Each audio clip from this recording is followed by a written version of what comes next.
Today we're cooking something that you might not expect to cook on an offset smoker. We're cooking chicken breast, and you might be thinking it breaks all of the rules for low and slow barbecue. It's lean, it's a small cut, you would never do that, right? Wrong. I'm going to show you how to make incredible, juicy, smoky chicken breast on an offset smoker that's going to beat anything you're going to find at any restaurant, any store, any place that's not a genuine Texas barbecue spot.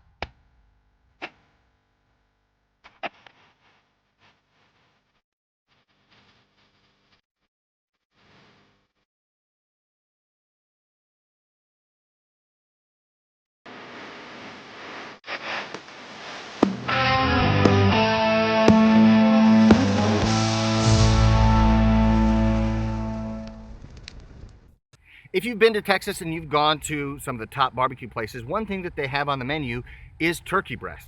And I would do a video on turkey breast and show you guys exactly how to do it, except the problem is that unless you have a meat supplier, getting your hands on pre-brined turkey breasts is a little bit harder to do. But you can easily find chicken breast, and the beauty of it is they're so similar that you can cook them in the same way and get the same kind of results for a whole lot less money. We're going to start off with our boneless, skinless chicken breast, and we're going to season with 16 mesh black pepper because it's going to give a really nice look and a good counterbalance to the salt that we're adding. And the salt itself is going to be Lawry seasoned salt because the chicken on its own doesn't really have a lot of flavor the same way beef would. So we're going to add in some flavor with a seasoned salt. We're going to apply that and let it sit for a while so that salt has an opportunity to penetrate.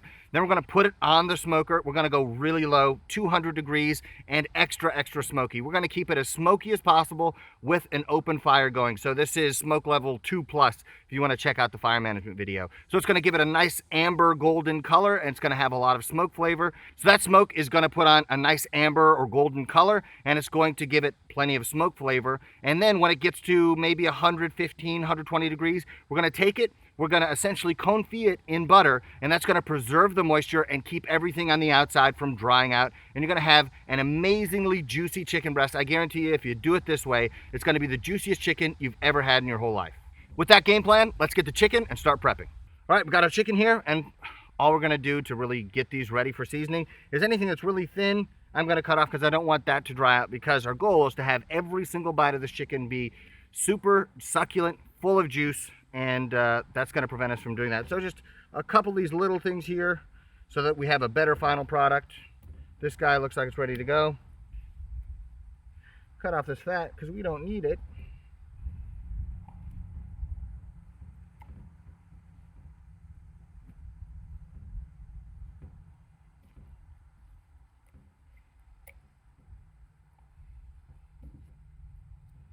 All right, and that's just about all we have to do. I'm going to season the bottom side first because the side we're going to try to present is this top side. And I'm going to go down with a little bit of seasoned salt first, and then black pepper. Try to get as even a coat as possible. I'm out here dealing with the wind, but that's the barbecue life, so I'll get it as even as I can. And after we have it seasoned, I'm going to let it sit for a few minutes to allow that salt to begin to penetrate, because if I try to cook it too quickly, the salt might not get all the way to the center. That process of diffusion that is going through the chicken breast takes time. So I'll give it as much time as I can. You can actually take it, you can season it beforehand, put it in the fridge for a few hours. You can even do it the night before, and it's totally fine. But we're going to give it a few minutes before we put it on the smoker here. Ideally, this would be in a shaker, but it doesn't have to be too precise. But don't go too heavy, because this is not a huge cut of meat, and you can easily oversalt these. But we're just trying to keep it moderate, but definitely enough salt for this to have flavor. Ooh.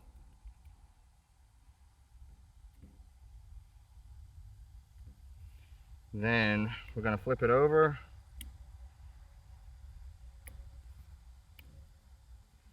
Try to do the same thing on this side. This is going to help give it kind of a golden color too, which is what we're after when we're finally done here. Then some 16 mesh black pepper.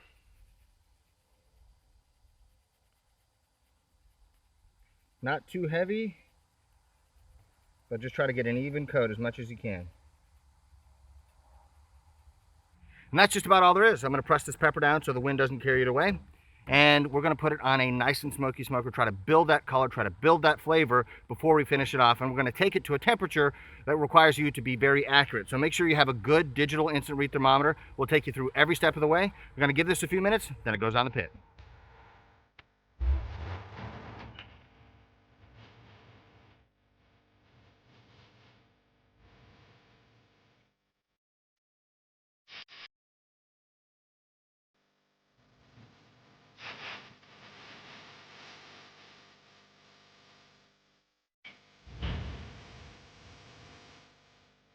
We're about 60 minutes into this cook, and we're starting to get good color on these chicken breasts. They're temping in the high 120s. One, I think, got to about 131 degrees. So at this point, we're ready for the next step in the process. We are going to put them in a pan and add some unsalted butter. Because we already added salt, we don't need more salt in the butter. So unsalted butter in the pan. We want to cover the breasts completely so that we have the entire outside surface soaking in that butter. That's what's going to preserve the moisture on the inside of the breast. And then we can use that butter that we were cooking with to kind of dip the slices if you want even more moisture and even more flavor in every bite. So I'm going to set these aside. Got to keep them separated. So if you look at these, they have a nice golden color, and that tells us that we put on the smoke flavor. And since they're only about 130 degrees, we haven't cooked out all the water. To preserve that and really build another layer of flavor, we're going to add this unsalted butter. You can use salted butter if you want. That's up to you. Unsalted butter you might not have in your kitchen, but make sure that you use enough butter and you compensate for whether or not you have salted or unsalted butter when you season, so that the one thing you need to make sure of is that you add enough butter to completely cover the chicken and lock in that moisture. So here we begin.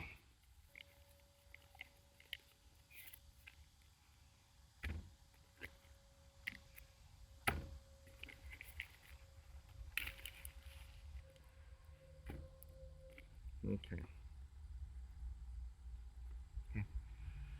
I think this is going to be enough butter to completely cover the chicken, which is what we're after. So it's kind of like a confit chicken, but I'm not 100% sure. So I'm going to put it in the smoker and let this butter melt, and then I can evaluate whether or not I need to add another stick. And I'm not after wasting butter, but I just want barely enough. Another reason to put it on the smoker uncovered and let the butter melt is it'll absorb a little bit more smoke flavor. And because this is such a short cook, we're after as much smoke flavor as we can get. And then finally, when you're done and you're dipping it in that butter, you get a little bit more smoke flavor with every bite. And finally, when you're done, if you want to dip this chicken in some of that butter that you used to cook with, it'll have just a little bit more smoke flavor in every single bite. All right, so I'm just going to kind of press this down a little bit, cover these tops while it goes on. More surface area to absorb smoke flavor.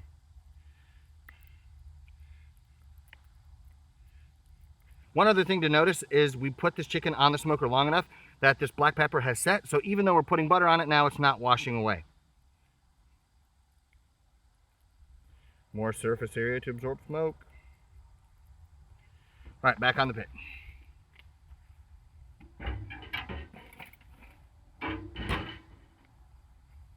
After putting this in the smoker, we saw we needed just a little bit more butter, so we added probably another stick of butter right here, and I think that should be good. So at this point, I'm going to cover this with foil in case one of these kind of bobs up. I don't want it to be exposed to more harsh heat. So foil on the outside, we'll put it back in, and once this reaches 155 degrees, it'll be time to come off. Now you might be thinking, 155 degrees, that's not safe. Yes and no. So if you actually look at the USDA guidelines, there's time and temperature that plays a part in killing any microbes that might be present in this chicken. So you can go to 165 and everything dies instantaneously. Or you can go to 160 and everything dies in a matter of seconds. But really, I think a great target temperature is about 155 degrees, and everything should be killed in just under a minute. So if you keep it at 155 for a minute, it should be totally safe. Now, I wouldn't recommend doing this if you're, very young or very old, or if you're immunocompromised, because there's a remote possibility that you don't kill all of the microbes present. But I would refer you to the USDA guidelines, and you make the decision yourself. Generally speaking, the lower the temperature you take it to, the juicier the chicken is going to be. I found the sweet spot to be right at 155. Below that, I don't really like the texture the chicken takes on. And above that, I think it still begins to dry it out just a little bit. But the combination of cooking this in butter and then holding it at that temperature of 155 for 1 minute, I think produces the best texture and the best moisture content in these chicken breasts. And the smoke in combination with the butter produces incredible flavor. So let's finish these off put them back on, take them to 155 and keep them there for 1 minute.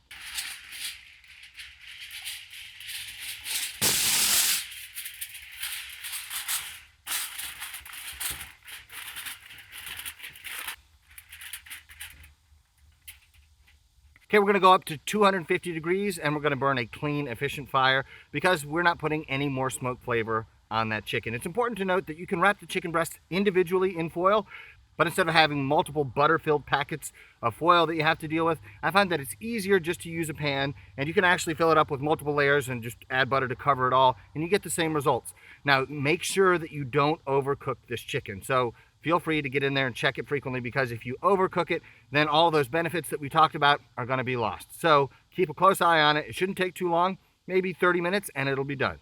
We took these to 155 and we pulled them out, let them rest for 1 minute, and it actually climbed to 156. So we fulfilled our duties there in terms of making sure all those microbes have died and these are safe to eat. So I'm gonna take one of these out. We're gonna slice it up and we're gonna take a look. This is a great looking piece of chicken. If you don't think this looks good, I think you just don't like chicken.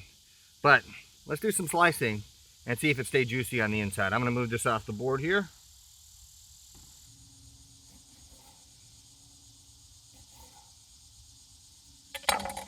All right, let's see how we did here. So, still nice and juicy. I mean, if you make chicken breast this juicy, you've done a few things right. I mean, just packed with juice. Like, this looks so good. I haven't been dunking this in the butter. This is juice that was retained in the chicken. So, there's nothing left to do but to take a bite. If you like smoky chicken, this is the way to do it. And there's only realistically a little bit of extra fat on the outside. The fat doesn't permeate all the way through the chicken. What this is retained water in there. So you can still eat boneless, skinless chicken breast. You have that texture if you just like that texture. But if you're looking for something a little leaner, you can still go with this. All right. I mean, it's money. All right, here we go. So good.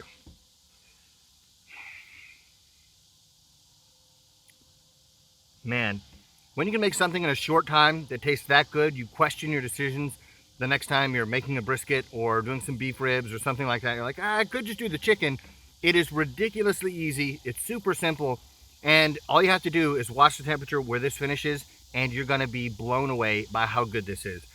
I've been cooking and eating meat all week long, and I'm kind of to the place where I'm tired of it. I just took that bite, and I'm right back in that place where I'm like, oh my goodness, it's so good. I can't wait to eat more. You guys need to get out there and give this a shot. If you do, please take a picture, post it on social media, and tag me at Scientist BBQ. I want to see if you guys are doing this and what kind of results you're getting, because this was a technique I learned from one of my subscribers. And there are other things that I can learn from you guys out there and the ways that you incorporate the principles of barbecue into your cooking at home. So tag me in that, let me know. I can't wait to see what you cook. I used to be hungry for beef, but I am delivering.